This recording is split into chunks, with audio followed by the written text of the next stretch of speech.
Olá, pessoal, fisioterapeuta esportiva Viviane Cristiano, e hoje então nós vamos para a parte de análise da prova de 2018, né, de concessão de títulos do COFITO em fisioterapia esportiva. Essa prova, igual a outra que nós já analisamos de 2016, também é composta por 40 questões objetivas e 2 questões dissertativas.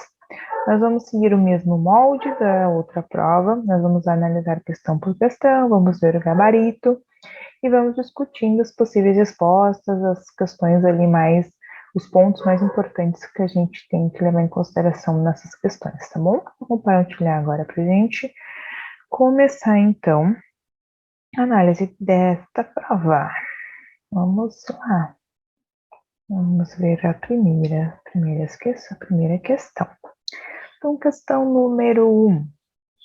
Muitos estudos publicados demonstram excessiva translação anterior da tíbia nos exercícios realizados em cadeia cinética aberta entre a extensão total e 30 graus de flexão de joelho, contraindicando assim sua utilização em fase inicial pós-operatória de reconstrução do ligamento cruzado anterior, nosso famoso querido LCA, lesão muito comum no esporte. Assinale a alternativa que não é motivo para maior produção de translação anterior da tíbia. Ou seja, a gente vai ver as questões e a gente vai procurar aquela que não gera uma maior translação da tíbia. Vamos lá? Então, resposta número 1, né? A resposta A. Baixas forças compressivas na articulação tíbio-femoral. B. Forças de cisalhamento anterior produzidas pelo ângulo formado entre o tendão do quadríceps e o tendão patelar, tracionando a tíbia anteriormente. C. Aumento na frequência de disparo e maior recrutamento de unidades motoras em ângulos próximos da extensão final do joelho, dada a desvantagem biomecânica na qual a patela se encontra. D. Baixíssima ativação dos músculos antagonistas, isquiotibiais no caso, enquanto o sujeito realiza a tarefa de extensão do joelho. E. Inibição artrogênica do músculo quadríceps causada pela agressão cirúrgica. Bom, qual, né, seria a resposta que não gera maior translação da tíbia? Quase que certeza seria a opção E, porque a inibição do músculo quadríceps, né, não vai gerar uma translação da tíbia. O principal fator aqui da questão da translação da tíbia é os músculos antagonistas da extensão, né, que seriam os isquiotibiais que ficam fazendo aquela segurando, dando aquela segurada final ali para impedir, então, essa translação. Vamos lá no gabarito verificar qual a resposta da questão 1. No gabarito da fisioterapia esportiva, questão 1, E. Então, é isso mesmo. Então, essa questão é a inibição artrogênica do músculo quadríceps causada pela agressão cirúrgica. Essa inibição artrogênica, ela vai ser responsável por outras questões, outros motivos. Então, a inibição artrogênica do músculo quadríceps, ela acaba afetando muito todo o processo de reabilitação do nosso LCA, né, do pós-operatório do LCA, e ela a gente deve trabalhar muito, principalmente o trabalho com eletroterapia, né, para evitar que ela ocorra, ou quando ela ocorra, que a gente consiga, então, trazer a musculatura quadríceps, né, o mais rápido possível para sua função novamente, porque acaba interferindo em todo o processo de reabilitação do nosso pós-operatório. Mas aqui, nessa questão, ela não é o motivo, certo? Então, a gente tem que cuidar bastante, porque quando a gente fala em LCA, a gente estuda muito sobre essa inibição artrogênica e a gente acaba, né, pensando que tudo é motivo dessa inibição. Nesse caso aqui, não. para a segunda questão. Então, essa é sobre questão de ombro, subacromial. Vamos lá. Sobre a reabilitação da síndrome de dor subacromial, né, botaram até uma sigla, SDSA, assinale a alternativa incorreta. Cuidem de novo os enunciados das questões, eles gostam de trabalhar com essas questões assim, incorreta, correta, e a gente acaba, às vezes, passando desapercebido e escolhendo a opção errada por isso. Vamos lá. Opção A, a síndrome, né, um rótulo de a síndrome, né, do dor subacromial, a CIS, né? A CIS, que é uma sigla, é um rótulo diagnóstico que designa isolada ou conjuntamente tendinites e tendinopatias do manguito rotador e da cabeça longa do músculo bíceps braquial, rupturas tendíneas e bursite subacromial, e devido à diversidade de condições anatomopatológicas incluídas sobre o mesmo diagnóstico médico. Diferentes deficiências são encontradas nos pacientes com essa condição. Opção B. A classificação do nível de irritabilidade tecidual é fundamentalmente amparada pelo relato da intensidade de dor do ombro do paciente e pode ser classificada como alto, moderado e baixo nível de irritabilidade. Usa como critérios a intensidade, padrão temporal de dor noturna e ao repouso, dor ao movimento, relação ADM ativa e passiva de incapacidade. Essa opção B está correta, então a gente já tira ela, porque com certeza não vai ser a opção incorreta. Vamos para C. A avaliação de fatores psicossociais em pessoas com dor no ombro permite identificar comportamentos e crenças incompatíveis com as características esperadas para a extensão das condições anatomopatológicas, como é o caso do medo relacionado ao movimento, e leva em considerações questões relacionadas ao contexto do trabalho, da família, do esporte e do lazer, e como a condição atual da dor do ombro interfere nesses papéis. Para mim, essa afirmação está correta, trabalha muito com a fobia, o movimento, né, a cinesiofobia. A gente vai ter muitos casos onde nós teremos essa cinesiofobia, né, e a gente vai ter que trabalhar com esses fatores psicoemocionais, psicossociais bem fortes para conseguir, então, que o paciente perca o medo e realize os movimentos que não causam mais lesão, mas que ainda ele tem essas restrições. Opção D, então, vamos lá. Nos pacientes com alto risco de cronificação dos sintomas dessa síndrome subacromial, a intensidade de dor pode ser usada para nortear a progressão do tratamento das deficiências encontradas. O paciente deve ser tratado com modalidades de exercícios tradicionais que devem ser interrompidos se o paciente se queixar de dor durante a realização dos mesmos. A educação em neurociência da dor pode ser usada como tratamento complementar. Para mim, também o enunciado está bem correto, a gente trabalha muito com esse trabalho de queixa de dor no nortear os exercícios. Então, também para mim, essa questão está correta. Opção E.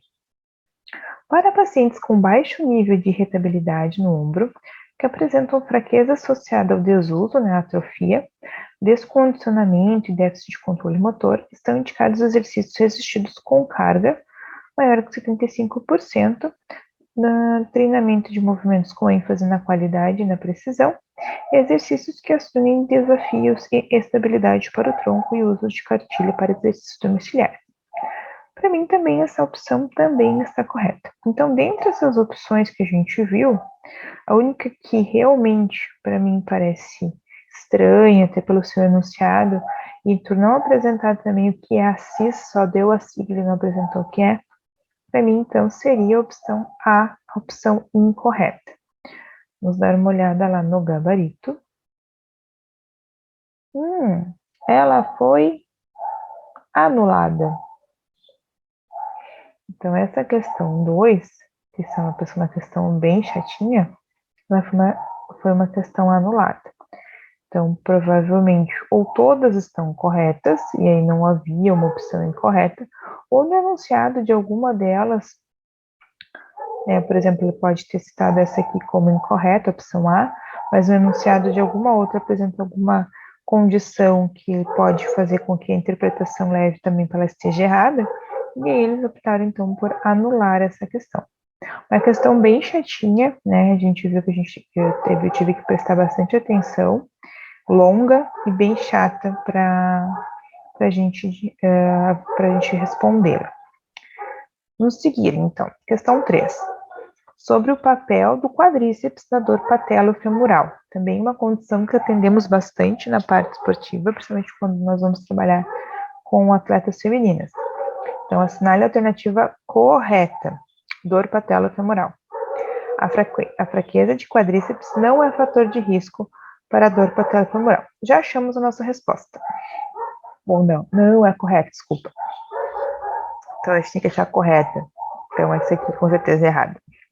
Bem, correto. Então, a fraqueza de quadríceps não é fator de risco para a dor patelofemoral. É muito incorreta, porque a dor patelofemoral e a correlação com a fraqueza de quadríceps é super alta, tá? Opção B. Não existem evidências de que o fortalecimento de quadríceps é efetivo para o revezamento. Totalmente errado de novo. Então, vamos lá. C. Exercícios em cadeia cinética fechada são mais efetivos do que exercícios em cadeia cinética aberta. Será? D. Na dor patelofemoral, o quadríceps como um todo sofre hipotrofia e não somente o vasto medial oblíquo. Exatamente, está correto. Nenhuma das alternativas. Então, os exercícios de cadeia cinética fechada, a gente tem a maioria dos fisioterapeutas, eu também tenho uma afinidade, uma maior aplicabilidade clínica no dia a dia, quando a gente trabalha com dor patelofemoral, por ser mais funcional. Então, agachamentos, né? Então, tipo, a gente acaba trabalhando esses exercícios por ser mais funcionais mesmo e mais próximo da sua atividade esportiva normalmente. Essa questão de que eles são mais efetivos depende muito, né, do contexto. Então, eles podem ter considerado essa como incorreta. Ou nenhuma das alternativas, todas estão corretas. Então, vamos ver se foi a C ou a E. São 3, né? É 3?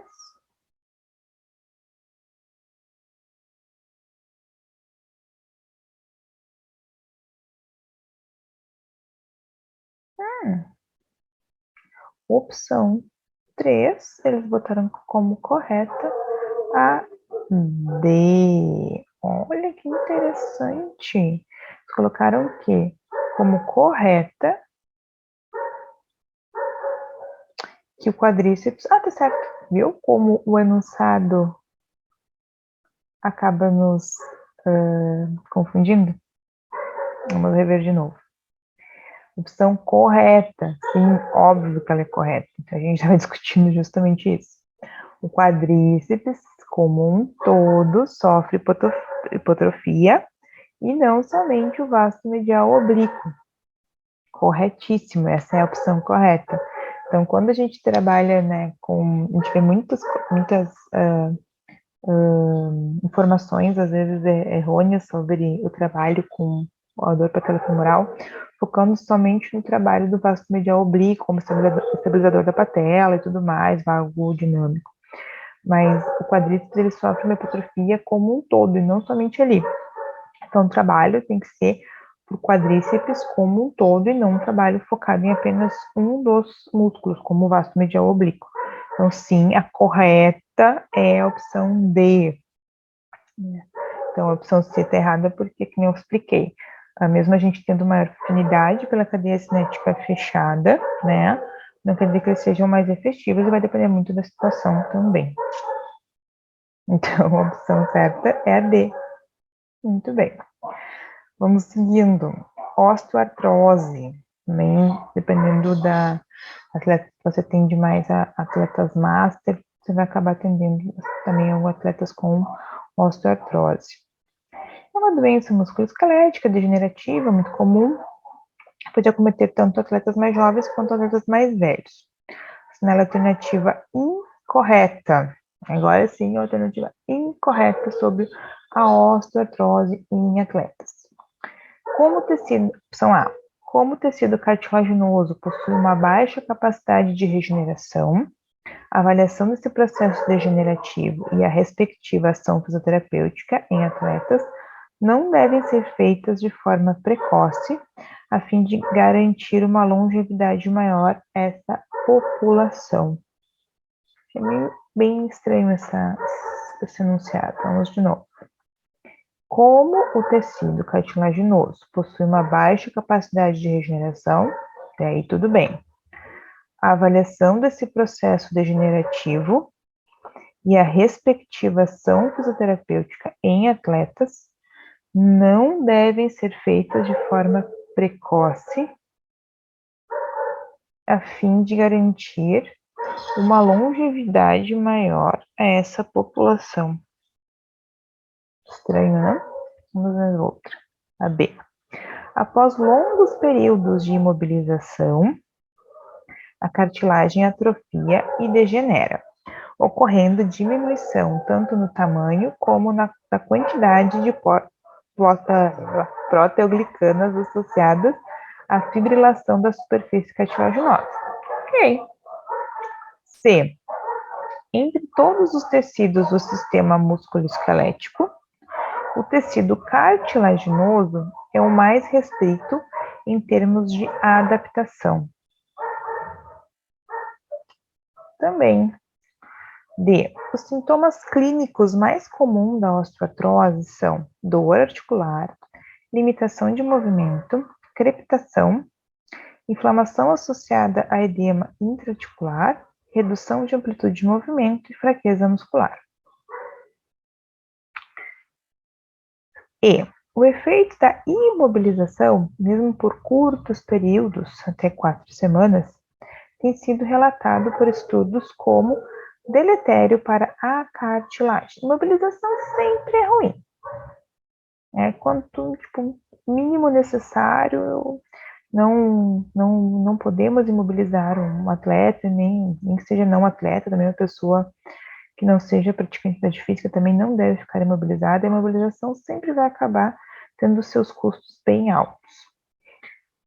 E eu, particularmente, a opção 4, né, na questão 4, eu acredito que seja a opção A errada. Vamos dar, então, uma olhada no gabarito. É A. Então, 4 é a A. Então, a gente observa que o enunciadozinho dela já é truncado, né? E quando a gente fala ali da questão do, né, ela vem até aqui tranquilo, tecido cartilaginoso, possui uma baixa capacidade de oxigenação, mas quando ela vai para a parte de não devem ser feitas de forma precoce, na verdade, o fisioterapeuta sempre trabalha com essa questão precoce, o fisioterapeuta sempre vai trabalhar com essa questão de prevenção, né? Então, essa questão ficou bem em característica aí de erro. Vamos para a quinta. O valgo dinâmico, também bastante comum, né, a questão biomecânica, está associado ao desenvolvimento de dor patelofemoral. Assinala as alterações biomecânicas e resultam no valgo dinâmico de joelho. Inclinação de tronco para o lado, contra lateral ao apoio.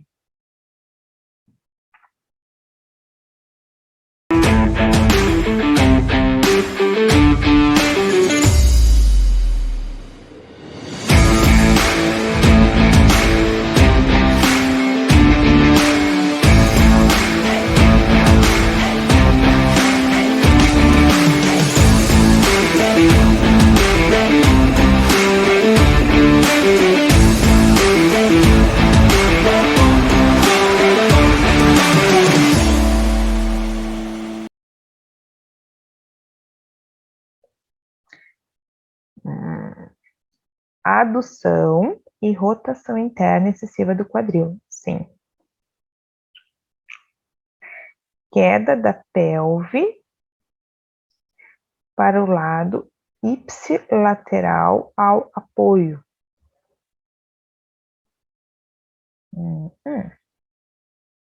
Hiperpronação do pé. Sim. Medialização do joelho. Sim. Então, adução e rotação interna excessiva do quadril, 2. Hiperpronação do pé, 4. E medialização do joelho, 5. Então, 2, 4 e 5. Qual opções que tenha 2, 4 e 5? Opção C. Vamos ver lá no A. C. Então, a 5C. Vamos para a questão 6. Assinale a alternativa incorreta em relação à síndrome da dor trocantérica em atletas. Também bem comum a síndrome trocantérica, a gente vai ter queixas, comum em mulheres, mas na faixa etária um pouco mais alta. Vamos lá.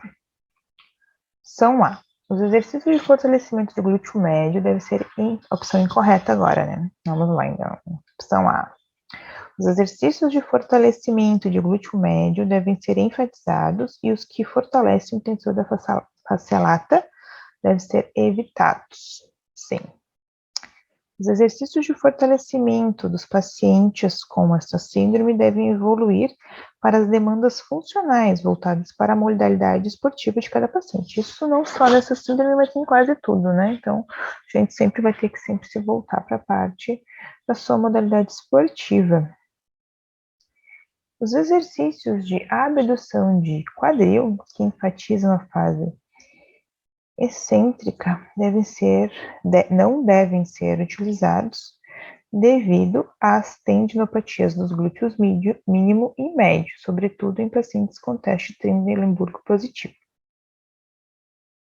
Na verdade, a gente enfatiza exercícios excêntricos, né? Você tem tendinopatia, são exercícios excêntricos, então, pela qual acho que chamamos a opção incorreta. Vamos para D. O tensor da face lata tem ação muscular de abdução e rotação medial do quadril. Com isso, sua maior ativação pode aumentar a tensão no trato iliotibial e piorar a sintomatologia por aumento do atrito com a bursa e trocânter maior. Sim.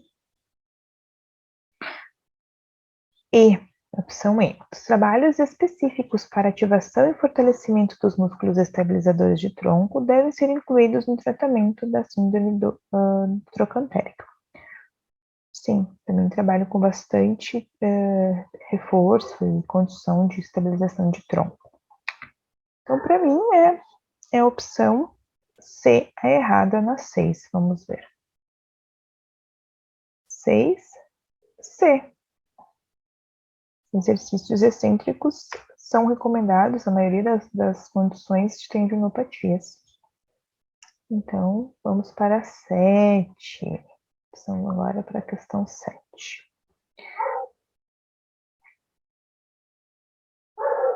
A 7, concussões no esporte.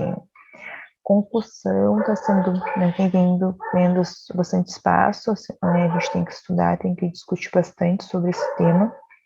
A gente tem muitos atletas sofrendo concussão e a gente muitas vezes não sabe como trabalhar com esses atletas, como conduzir, né, esses atletas para sua total recuperação. Então, agora a gente vai marcar com verdadeiro ou falso, depois fazer a escolha de qual, né, das opções ali se encaixa melhor do verdadeiro ou falso. Então, primeira afirmação.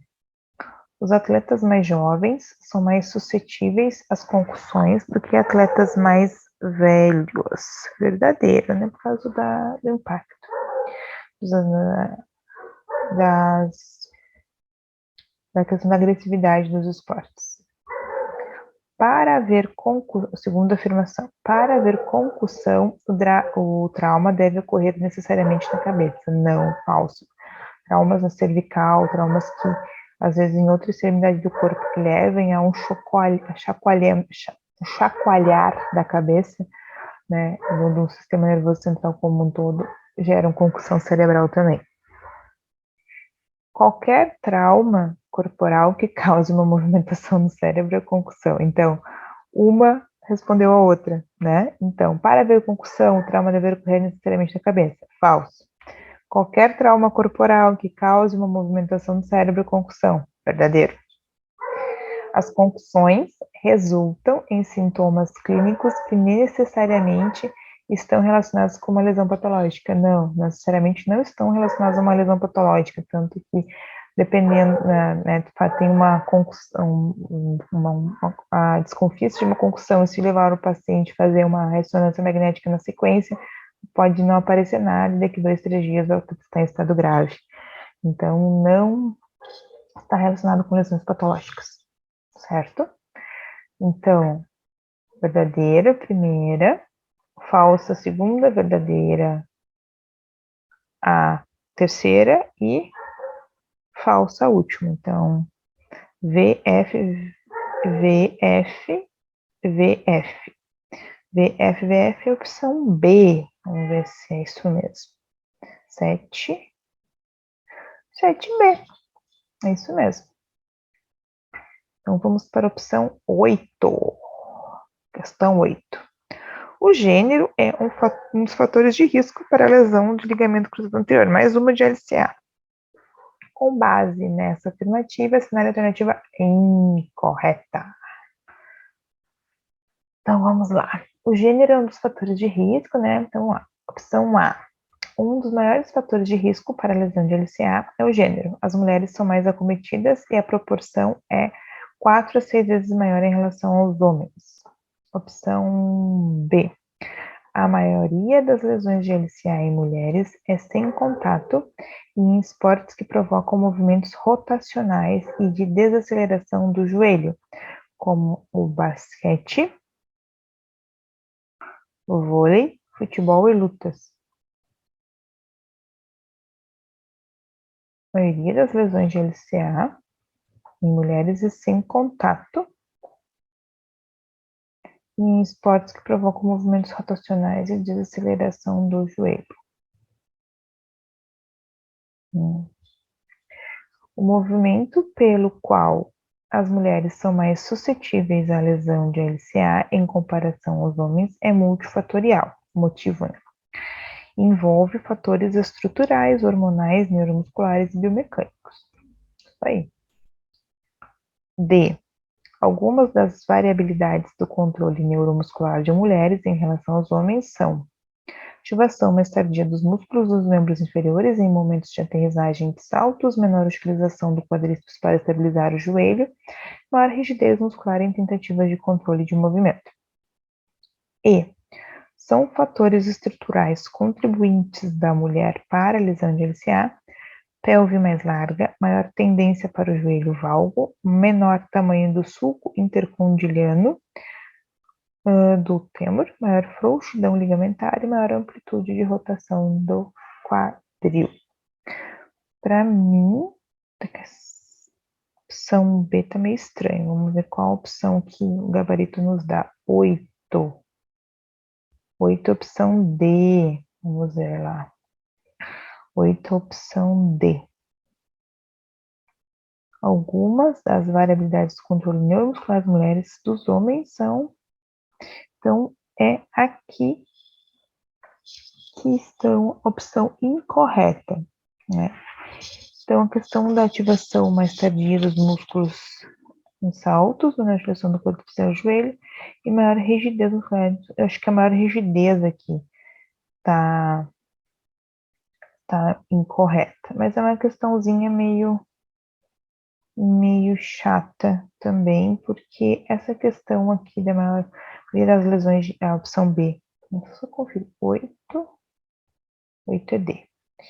Porque essa condição aqui, deixa eu ver, 8B, essa condição, essa formação aqui, a maioria das lesões de LCA em mulheres é sem contato, mas ele apresenta esportes com bastante, né, esportes de contato, aí ficou meio estranho. Mas, né, então, desaceleração do joelho como basquete, vôlei, futebol e lutas. Mas, tudo bem. Questão 9. Agora é sobre, de novo, dor patelofemoral. Então, vamos lá. Então, agora é sobre o consenso que foi aplicado em 2016, né, sobre a dor patelofemoral. Então, vamos ver qual dessas alternativas está incorreta. Então, opção A, as mobilizações das articulações tibiofemoral, patelofemoral e lombar são recomendadas. Opção B, os exercícios terapêuticos são recomendados para redução da dor e melhora da capacidade funcional.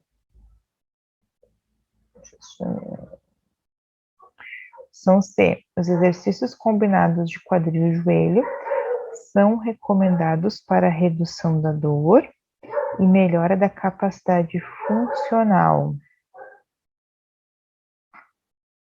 Opção D, vamos subir agora. A eletroterapia não é recomendada. Opção E, a abordagem multimodal é recomendada para redução de dor em curto e médio prazo. Eu acredito, a dor patelofemoral, a parte de recursos eletrofísicos, a única, não temos assim um bom consenso na indicação. Na verdade, na maioria das vezes, a dor patelofemoral, a indicação mesmo é exercício, e é o exercício que vai conduzir a melhora. E aqui as mobilizações das articulações também, que é uma boa indicação. Então, os exercícios terapêuticos, né, eles são mais recomendados, né, para a melhora da dor e não da capacidade funcional. Vamos ver se a opção mesmo 9 é a opção B. 9, opção A. Vamos ver lá.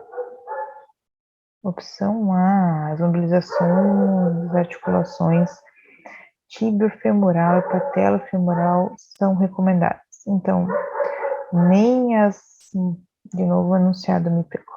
Vamos lá de novo. Nem as mobilizações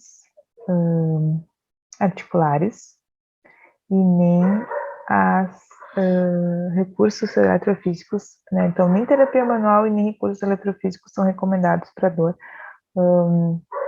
patelofemoral. O que é consenso são os exercícios, né? Então, exercício físico, né, vai ser o consenso sempre para melhora, né, da dor patelofemoral. Então, sempre quando for responderem dor patelofemoral, foquem nisso, exercício. Questão 10 é sobre laser. Então, vamos ver. Considerando as aplicações de laser nos tecidos biológicos, assinale a alternativa incorreta. Com certeza vai cair bastante coisa de laser nessa prova desse ano, porque o laser está muito em alta como recurso eletrofísico, tá? Então, bem bastante estudada em relação ao laser. Então, opção A. A dose e a profundidade de atuação do laser são tempo dependentes, ou seja, dependerão do tempo de aplicação para atingir maiores profundidades. B. Ao entrar em contato com o tecido biológico, o feixe de laser perde suas características especiais, como a colimação e a direcionalidade. C. Não existe diferença entre dose e fluência, já que, para facilitar a dosimetria, os aparelhos de laser terapia sempre apresentam uma área de feixe de 1 cm². Em contato com o tecido biológico, o laser sofre espalhamento multidirecional. Esse fenômeno ocorre devido à configuração prismática das células, que gera os efeitos de refração e reflexão. Opção E. As aplicações de laser infravermelho com comprimento de onda entre 800 e 100 e 1000 nanômetros, entre 800 e 1000 nanômetros, devem ser realizadas na clínica musculoesquelética por atingirem maiores profundidades, devido à sua menor absorção e maior difusão. Vamos dar uma olhada qual das opções ele considera incorreta na 10. Então, ele dá como opção incorreta a C. Então, vamos ver lá. C. Então, essa questão da dose, né? Não existe diferença entre dose, né, Joule e fluência. Existe muita. Por quê? Por quê? Né? Porque cada aparelho vai apresentar uma área de feixe diferente. Então, não é essa história de área de feixe de 1 centímetro quadrado, não funciona. Os aparelhos de laser, né, mais modernos, trabalham quase que todos, na sua totalidade, em joules. Joule centímetro quadrado, quem trabalha mais é com LED terapia, as mantas de LED hoje. Então, o Joule, então os equipamentos mais modernos já vão trazer em Joule. Vendo as outras questões, né? Questão de tempo dependente, então quanto maior a dose, né, mais profundo tu vai atingir. Então, o contato biológico, o laser acaba perdendo as características como colimação e direcionalidade, porque a gente vai para a opção D, ó, em contato com o tecido. Então, a B responde a D e a D responde a B. Então, em contato com o tecido biológico, o laser sofre espalhamento multidirecional, por causa da questão dos efeitos de refração e reflexão. Então, uma respondeu à outra. Então, se você prestar atenção, a B responde a D e a D responde a B.